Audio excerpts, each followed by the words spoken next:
નમસ્કાર દર્શક મિત્રો, જીટીપીએલ ગુજરાતી ચેનલ પર આજે આપણે વીણેલા મોતી એ કાર્યક્રમ હેઠળ આપણી મુલાકાત થઈ રહી છે. આપણે આપ સૌને હું એક કવિતાના પ્રદેશમાં લઈ જવાનો છું. મિત્રો, કવિતામાં અનેક કાવ્ય પ્રકારો છે. એ પૈકી ગઝલની અગર વાત કરીએ તો ગુજરાતી ગઝલ એ ઈસવીસન 1887માં પહેલી ગુજરાતી ગઝલ આપણે સૌએ સ્વીકાર કરી લીધો છે કે બાલાશંકર ઉલ્લાસરામ કંથારિયા બાલ એમણે લખેલી, અને આપણે સૌ જાણીએ પણ છે, ગુજારે જે શિરે તારે જગતનો નાથ તું સહેજે. એને અગર આધાર તરીકે લઈએ તો આજે ગુજરાતી ગઝલ 138 વર્ષની થઈ. આ 138 વર્ષને અગર તબક્કાઓમાં વહેંચીએ તો 1925 સુધીનો પ્રથમ તબક્કો એટલે બાલ કલાપી યુગ. એ પછી 30 વર્ષનો જે તબક્કો છે એને આપણે શૈદા યુગ તરીકે ઓળખીએ છીએ. અને શૈદા યુગને પણ 2 ભાગમાં વહેંચીએ તો પછીનો જે પૂર્વકાલીન શૈદા યુગ અને ઉત્તરકાલીન શૈદા યુગ. આ જે ઉત્તરકાલીન શૈદા યુગ જે છે એની અંદર આપણી ગુજરાતી ગઝલના જે ખેરખાઓ કહીએ, ગુજરાતી ગઝલના જે દિગ્ગજો કહીએ, ગુજરાતી ગઝલને ગુંજતી કરનારા જે નામ કહીએ એવા કવિઓ આવ્યા. અને એમાં ગની દહીંવાલા, મરીજ, રૂસવા, મઝલુમી, રતિલાલ અનિલ, શૈદા પોતે, બરકત અલી વિરાણી બેફામ, શૂન્ય પાલનપુરી, એક આખી ગઝલકારોની ફોજ એ આ ગઝલ વિશ્વમાં એનું આગમન થાય છે અને ગુજરાતી ગઝલને ગુજરાતના લોક કહીએ એ સ્થાપી દે છે.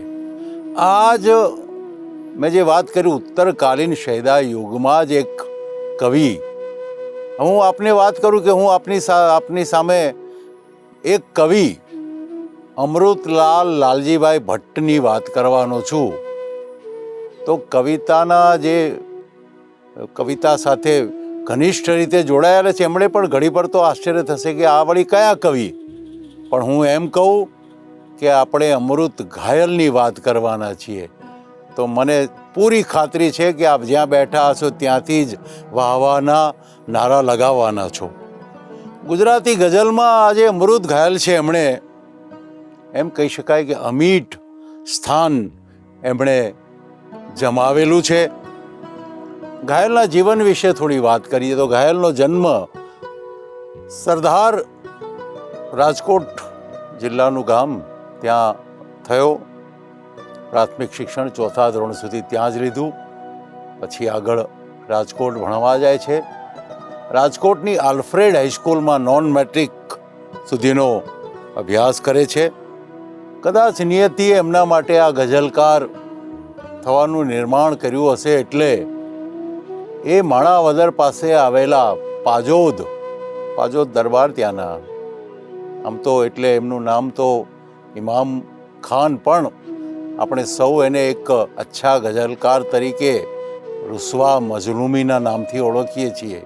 આ અમૃત ઘાયલ, બલકે અમૃતલાલ ભટ્ટ, એ એમના રહસ્ય મંત્રી એટલે કે પ્રાઇવેટ સેક્રેટરી તરીકે કામ કરવા માટે ત્યાં એ જોડાય છે. 23 વર્ષની ઉંમર છે. બહુ સ્વાભાવિક છે કે પ્રાઇવેટ સેક્રેટરીનું જે કામ છે તો એ કરવાના જ હતા ત્યાં, પણ સાથે સાથે આ રૂસવા મઝલુમી ગઝલકાર હતા, ઉર્દૂના ગઝલકાર હતા, ગુજરાતીમાં પણ લખતા. ત્યાં એમણે ગઝલના શાસ્ત્રીય જે જ્ઞાન એમણે ત્યાં પ્રાપ્ત કર્યું. એમણે ત્યાં અરૂજનું પણ ત્યાં જ્ઞાન મેળવ્યું. અને એક રીતે જોઈએ તો એમની ગઝલ સર્જનનો જાણે કે ત્યાં પાયો નંખાયો. અને પછી તો એ યાત્રા નિરંતર જે ગળથુથીમાં જે સંસ્કાર મળ્યા હતા પાજોદ દરબારને ત્યાંથી, એ સંસ્કારનો નિરંતર વિકાસ થતો રહ્યો. એમણે એ પછી 1960માં એમનો પ્રથમ ગઝલ સંગ્રહ રંગ આવે છે. 1967માં રૂપ ગઝલ સંગ્રહ આવે છે. અને આ 2 ગઝલ સંગ્રહ ઉપરાંત શૂળ અને સમણા, ઝાંય અને અગ્નિ, એમ આ બધા 5 સંગ્રહ જે છે એની સાથેનો એક સંપુટ જે છે એ પણ 1982માં પ્રકાશિત થાય છે.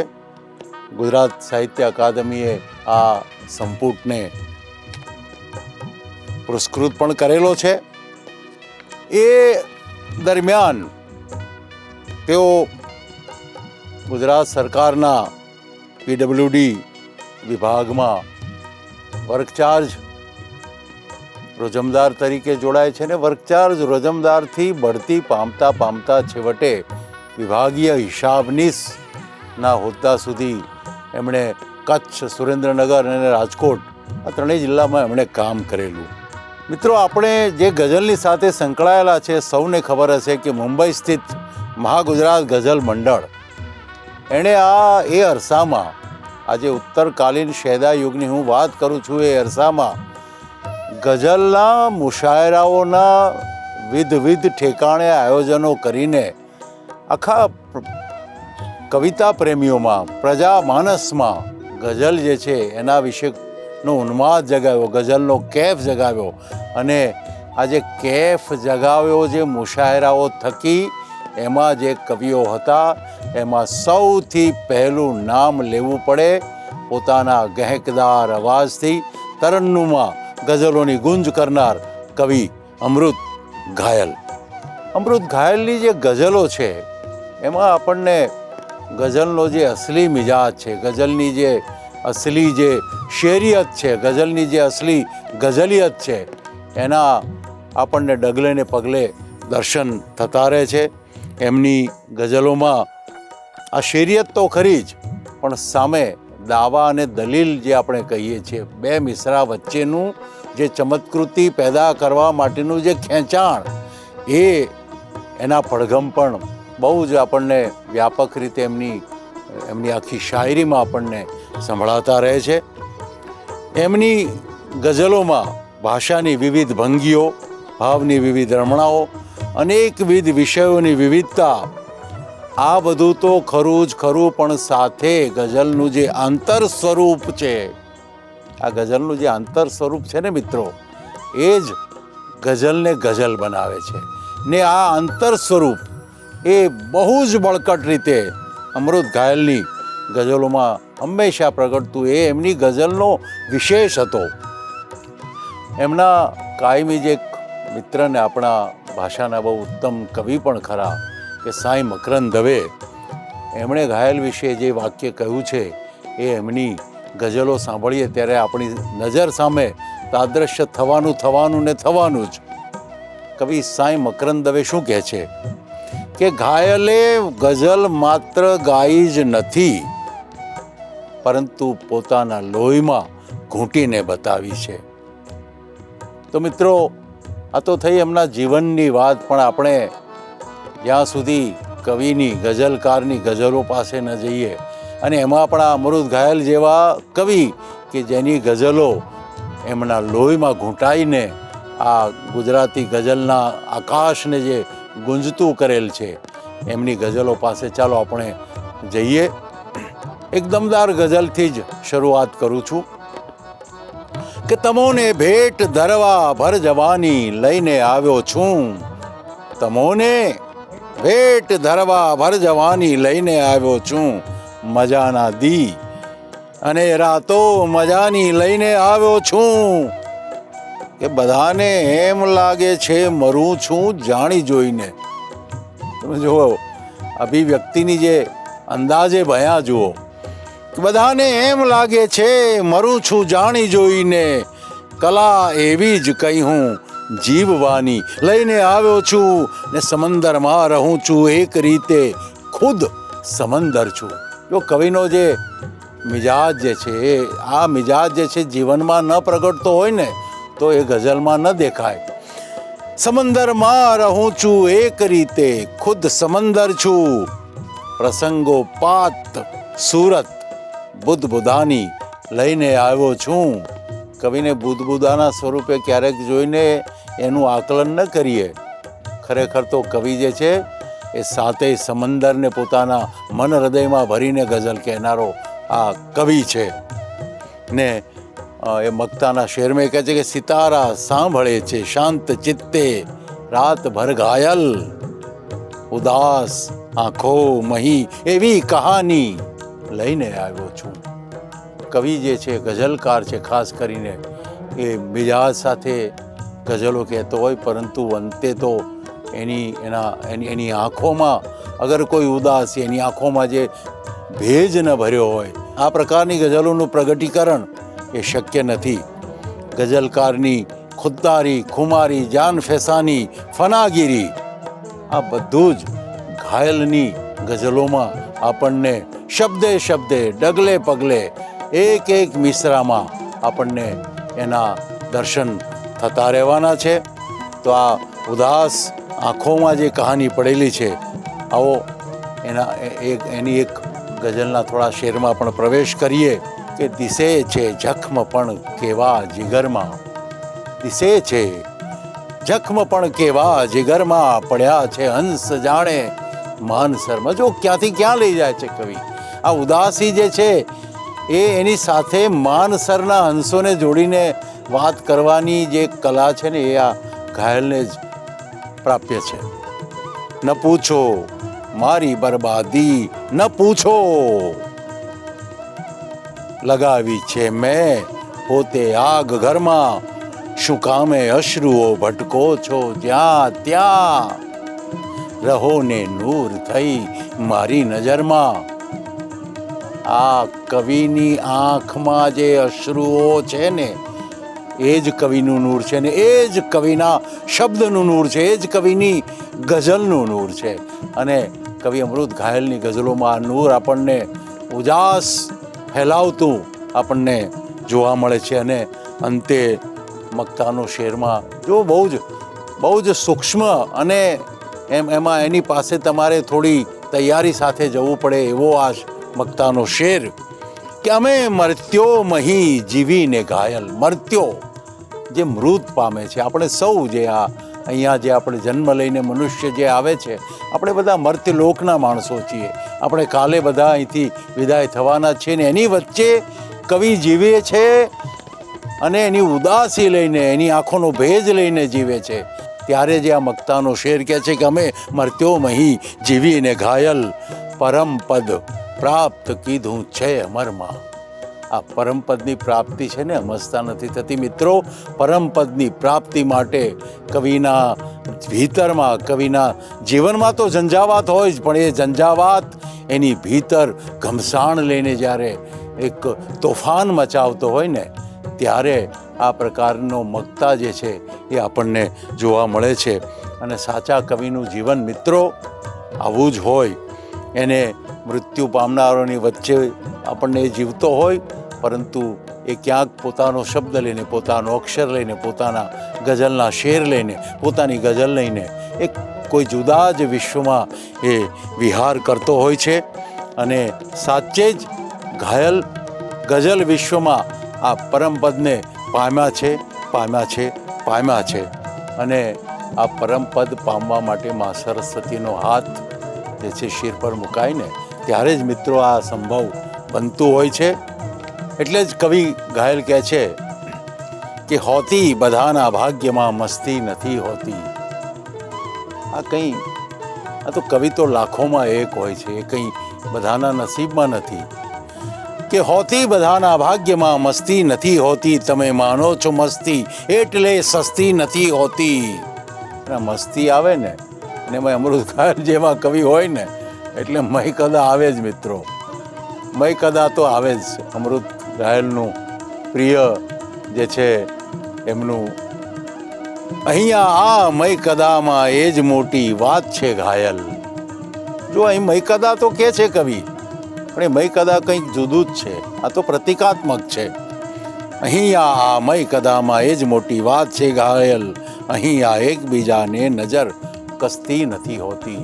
આ મયકદા જે છે પરમ પ્રાપ્તિ પછી જે અમર થયા ને અને ત્યાં બેઠા છે ને, એ મયકદા છે. અને એ મયકદા એવું છે, આ એ દુનિયાથી દૂર છે. દુનિયાના લોકો એકબીજાની બીજાના અવગુણ જુએ છે, બીજે એકબીજાની ઉપેક્ષા, હાંસી, ઉપહાસ કરે છે. આ મય કદા એવું છે કે ત્યાં કોઈને કોઈની નજર કસતી નથી. અને આ પરમપદનો પ્રવાસી કવિ અમૃત ઘાયલ જુઓ ગાય છે આગળ, અને પરમપદનો પ્રવાસી હોય ને એ જ આ ગાઈ શકે કે હું નથી આ પાર કે તે પારનો, હું નથી આ પાર કે તે પારનો, મુક્ત યાત્રી છું હું પારાવારનો. આમ હું આધારને શોધ્યા કરું, આમ હું આધાર છું આધારનો. આ આધારના આધાર હોવાનું કહેવા માટે કવિ ઘાયલ જેવું કલેજો જોઈએ, કવિ ઘાયલ જેવું જીગર જોઈએ, કવિ ઘાયલ જેવી ખુમારી જોઈએ. ને એટલે ઝારું છું તુલસી શ્યામ જઈ. જો મિત્રો આ મિસરાને ધ્યાનથી સાંભળજો, પછીનો મિસરો તમને ક્યાંક જબરદસ્ત ઊંચાઈ પર લઈ જવાનો છે કે એટલે ઝારું છું તુલસી શ્યામ જઈ, પિંડીઓમાં થાક છે ગિરનારનો. કવિ આપણા બે યાત્રાધામોને કઈ રીતે જોડે છે કે ગિરનારનો થાક છે એ તુલસી શ્યામમાં એ કૃષ્ણના દ્વારે જઈને ઉતરે છે. આ જે પરમપદનો પ્રવાસી હોય ને એ જ આ વાત કરી શકે, એ જ આ સંધાન સાધી શકે. આ કોઈ ખાલી દુનિયાવી જે ધાર્મિક જે કહેવાતા લોકો છે એમનું આ કામ નથી. આ તો અધ્યાત્મને રસ્તે, ભીતરી અધ્યાત્મ રસ્તે જે આગળ વધી ગયો ને એ જ આ શેર કહી શકે. અને જો આગળ મક્તાના શેરમાં કહે છે તો જ ઘાયલ તેજના દર્શન થશે. તેજના દર્શન કરવા એ કોઈ દરેકનું કામ નથી, એ લાખોમાં કરોડોમાં કોઈ એકને તેજના દર્શન થાય છે. ને કેટલી ગહન તપશ્ચર્યા પછી એ થતું હોય છે. પણ એ ગહન તપશ્ચર્યામાં શું આવે કે તેજના તો જ ઘાયલ તેજના દર્શન થશે, ઉતરાવો મોતિયો એકારનો. આપણા સૌની આંખે છે ને મોતિયો આવ્યો છે, મોતિયો આપણને. એ મોતિયો છે આપણા અંદરના, આપણા અહંકારનો, ક્ષુલ્લક અહંકારનો, સ્થૂળ અહંકારનો, ખાલી ખાલી કશું જ પ્રાપ્તિ વગરના અહંકારનો. અને આ અહંકારનો મોતિયો જ્યાં સુધી ન ઉતરે ને ત્યાં સુધી આ તેજના દર્શન ન થાય. આવું રૂપક કદાચ મારે મતે ગુજરાતી ગઝલમાં પહેલાં કે પછી ક્યાંય આવ્યાનું મારી તો જાણમાં નથી. અને આ ઊંડાણ જે છે તેજના દર્શનનું એ પણ અંદર જ્યારે ભીતરી તપશ્ચર્યા ન હોય તો પણ એ ઉદ્ભવે નહીં. આ તો કવિ ઘાયલે જે વાત કરી એ એવા ઓલિયાઓની વાત કરી, એવા પરમપદને પામનારોની વાત કરી. પણ કવિ તો દુનિયામાં ફરતો રહે છે, નિરીક્ષણ કરતો રહે છે, જોતો રહે છે. અને એને જે સાવ ક્ષુલ્લક જેવા માણસો જોવા મળે છે ત્યારે કવિ શી વાત કરે છે જુઓ કે પટ જુઓ તો અતિ ભરપૂર. આમ પોળા પોળા ચાલતા હોય, પટ જુઓ તો અતિ ભરપૂર, અવાંતર ખાલી. પણ અંદર જઈને જુઓ તો બધું ખાલી, કશું જ ત્યાં કાંકરા હોય, કાંકરા ખાલી. પટ જુઓ તો અતિ ભરપૂર, અવાંતર ખાલી. મેં ઘણા જોયા છે હો દોસ્ત સમંદર ખાલી. સમંદરનો દેખાવ હોય પણ અંદર જઈને જુઓ તો પાણીનું બૂંદ પણ ન મળે એવા ક્ષુલ્લક માણસોની કવિ વાત કરે છે. ને ખોઈ બેઠા છે સહજ દરિયા દિલીની દોલત. દરિયા દિલી શું ચીજ છે એની જ કંઈ ખબર નથી. ક્ષુલ્લકોને છે બધા આજના કહેવાતા દિલાવર ખાલી. એમની દિલાવરી છે ને એ પણ પોલી છે, પોકટ છે. પર્વતોથી અધિક નીકળ્યો આ તો ભારી. જો કટાક્ષ કરે છે કવિ કે પર્વતોથી અધિક નીકળ્યો આ તો ભારી. અમને તો એમ હશે પ્રેમનો પથ્થર ખાલી. પ્રેમનો પથ્થર હોય ને એને ઉચકો તો એમાં વજન ન હોય, કારણ કે એ પ્રેમ જે છે ને, પ્રેમ એ કદી એ નિર્ભાર હોય. પ્રેમ જે છે કોઈના પર બોજ ન લાદે, કોઈના પર વજન ન લાદે, કોઈના પર અપેક્ષાઓ ન લાદે, અપેક્ષાઓનું વજન ન લાદે. એ તો એકદમ સહજ લાગે. પણ કવિ કહે છે કે આ ભાઈ તો કંઈક જુદો જ નીકળો. પર્વતોથી અધિક નીકળ્યો આ તો ભારી. હિમાલયથી પણ ભારે નીકળ્યો. અમને તો એમ હશે પ્રેમનો પથ્થર ખાલી.